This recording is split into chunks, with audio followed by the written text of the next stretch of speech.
நாம் ஆவலோடு எதிர்பார்த்துக் கொண்டிருக்கிற அண்டப்புலகர் வந்து விட்டார் மன்னா.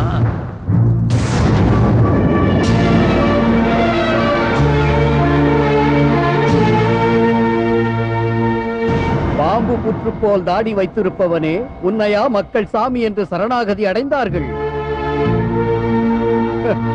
அந்த சிந்திக்க தெரியாத கூட்டத்திற்கு நீ தலைவன் என்றால் நீயும் காவி கட்டிய மனநோயாளிதான். வெறும் தலையாட்ட மட்டுமே தெரிந்தவர்களை கேள்வி கேட்க கற்றுக் கொடுத்த இந்த அதிமேதாவியை நாம் கேள்விகளால் கொத்தி கொத்தி தீங்க வேண்டும் அண்ணா. பேச்சிலே வசியம் செய்யும் பொய்யிலே பூத்து இந்த பொருட்டுக்காரனை இன்னமும் விட்டு வைத்தால் கோமணம் கட்டிய கோமாளிகள் கோட்டையை பிடிக்க கோரி பேர்கள் கிளம்பி விடுவார்கள் மன்னா. மன்னா, நான் 3 நாள் இரையை ஒரே வேளையில் உண்பதற்கு எடுத்து விட்டால் களஞ்சியம் காலியாகி நான் திருவோட்டோடு தெருவில் நிற்பேன். இல்லை மன்னா, இலவசமாக உண்டு கொளுத்த இந்த ஆசாமியை நான் 3ஆக மடித்து உண்டால் என் ஏப்பம் அந்த இடியையும் எழுப்பிவிடும். அப்படியாவது இவன் பேச்சை கேட்டு பகலில் குரட்டை விடுபவர்கள் விழித்தெழட்டும்.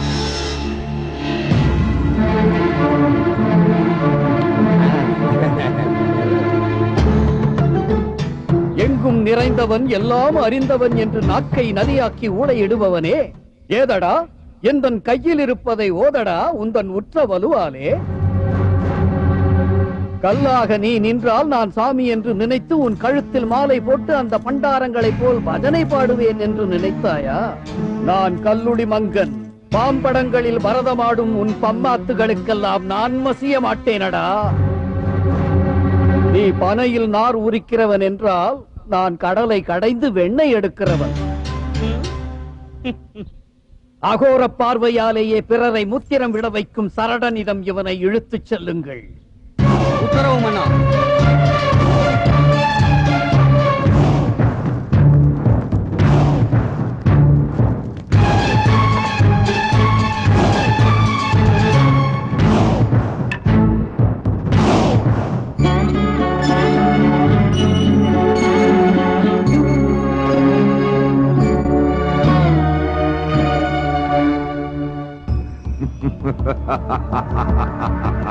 சாமி, நீ உண்மை சாமியோ அல்லது கள்ளச்சாமியோ அதை பற்றி எனக்கு கவலை இல்லை.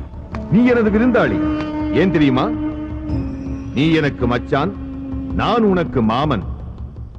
இந்த மாமன் உனக்கு வைக்கப் போகிறேன் விருந்து. அருந்தடா.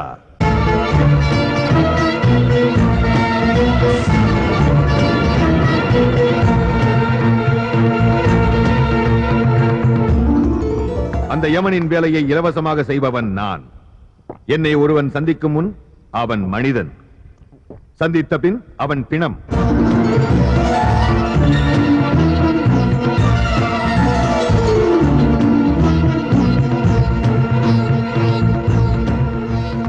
உன் உயிரை உருவி என் வீட்டிற்கு தோரணமாக போடப் போகிறேன். யாரடா நீ?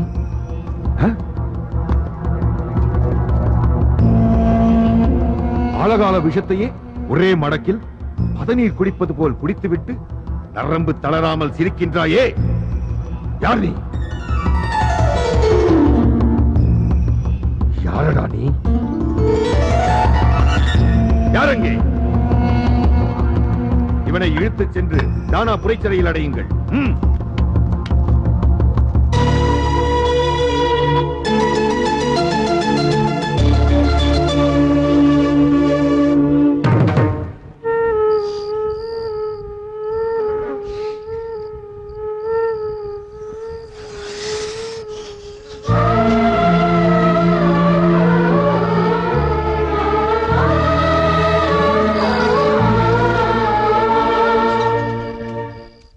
ஓட்டை காதுக்குள் பொய்யை நுழைத்து மக்கள் மனங்களை குழப்பி குட்டையாக்கி மீன் பிடித்துக் கொள்ளும் அந்த 6 அடி கள்ளச்சாமி இந்த உலகை ஆளும் அதிசயத்தை நானும் காண வேண்டும் அல்லவா? கடவுளாம், அவன் புல் தனிக்கு விழுவதை நாங்களும் புன்னகையோடு ரசிக்க வேண்டும் அண்ணா. கூப்பிடுங்கள் கவுட சாஸ்திரியை.